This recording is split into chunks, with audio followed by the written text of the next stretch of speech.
በዛሬው ቪዲዮአችን በዓለማችን ላይ አስገራሚ የዋና ከተማ ስያሜና አስገራሚ እውነታ ስላላቸው ሀገራት የምንነግራችሁ አለ። አብራችሁን ቆዩ። የሲንጋፖር ዋና ከተማ ሲንጋፖር ማለት የአንበሳ ከተማ የሚል ትርጉም አለው። ስለ ሲንጋፖር ከተሰሙ አስገራሚ መረጃዎች መካከል ቀዳሚው ሲንጋፖር በዓለማችን ላይ ከፍተኛ ቁጥር ያለው ሚሊዮነር ሀብታሞች የሚገኙባት ሀገር መሆኗ ነው። ይህም ማለት በአንድ ቤተሰብ ውስጥ በአማካይ ካሉት 6 ሰዎች ውስጥ አንድ ሰው በትንሹ $1 ሚሊዮን ተቀማጭ ሀብት አለው ማለት ነው። ሌላው የሲንጋፖር አስገራሚ መረጃ በሀገሪቱ በየቦታው እቀፉኝ ወይም ሀግሚ የሚል የኮካኮላ ማሽን ያለ ሲሆን ማሽኑን ባቀፉ ቁጥር አንድ ከክፍያ ነጻ የኮካ መጠጥ ጠርሙስ ይሰጣቸዋል። መጨረሻ ላይ ምናልባት በኢትዮጵያ መጀመር ያለበት መስሎ የሚሰማን አንድ አስገራሚ ሕግ አለ።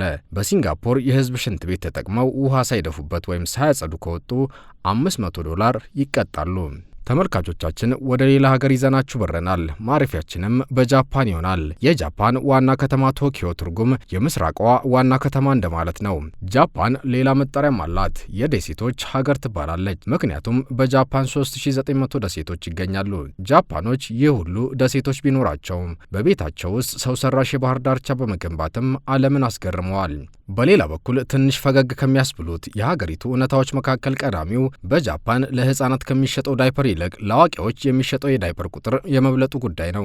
ምክንያቱ ደግሞ በሀገሪቱ በእድሜ የገፉ ሰዎች ቁጥር ከህፃናቱና ወጣቱ ቁጥር በጣም በመብለጡ ነው። ለአብነት ኦኪኒዋ በምትባል የጃፓን ደሴት ከ450 የሚበልጡ ሰዎች ይኖሩባታል። ሆኖም ግን ሁሉም እድሜያቸው ከ100 ዓመት በላይ ነው። ይህ ቦታ የምድራችን ጤናማ ቦታም ተብሎ ይታወቃል።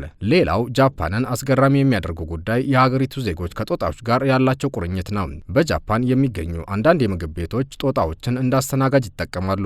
በሌላ በኩል ማካኩስ የተሰኙት የጃፓን ጦጣዎች ከሰዎች የኪስ ቦርሳ ገንዘብ ሰርቀው ወይም ወስደው ምግብና መጠጥ ከሚሸጡ ማሽኖች የፈለጉትን በሳንቲም ገዝተው መጠቀም ለምደዋል። ስለ ጃፓኖች ብዙ ሰዎች ሊያውቁት የሚያችሉት ሌላው መረጃ ጃፓናውያን በየዕለቱ ብዙ ቡናን በመጠቀም ከዓለማችን 3ኛ ደረጃ ላይ የመቀመጣቸው ጉዳይ ነው። በመጨረሻም በጃፓን በጣም ተወዳጅና ብዙ ተጠቃሚ ያላቸው ቀዳሚዎቹ 4 የበይነመረብ ድረ ገጾች ስለ ድመቶች ነው መረጃ የሚሰጡት።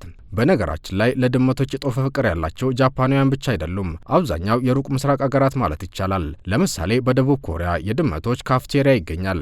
በካፍቴሪያው ቡና እየጠጡ ከድመቶች ጋር የሆድ የሆዶትን ለሰዓታት ማውራት ይችላሉ።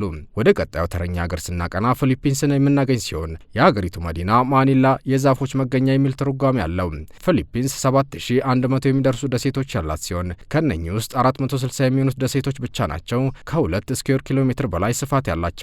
በሌላ በኩል በፊሊፒንስ የሚገኝ ሉዘን የተሰኘ ደሴት ሐይቅ አለው። ሐይቁም በውስጡ ሌላ ደሴት አለው። ይህም ደሴት በውስጡ ሌላ ሐይቅ የያዘ ሲሆን እንደገና ይህም ሐይቅ ሌላ ደሴት በውስጡ ይገኛል። ለዛሬው አበቃን። ቪዲዮውን ላይክ ማድረግና ቻናሉን ሰብስክራይብ ማድረግ አይዘንጋ።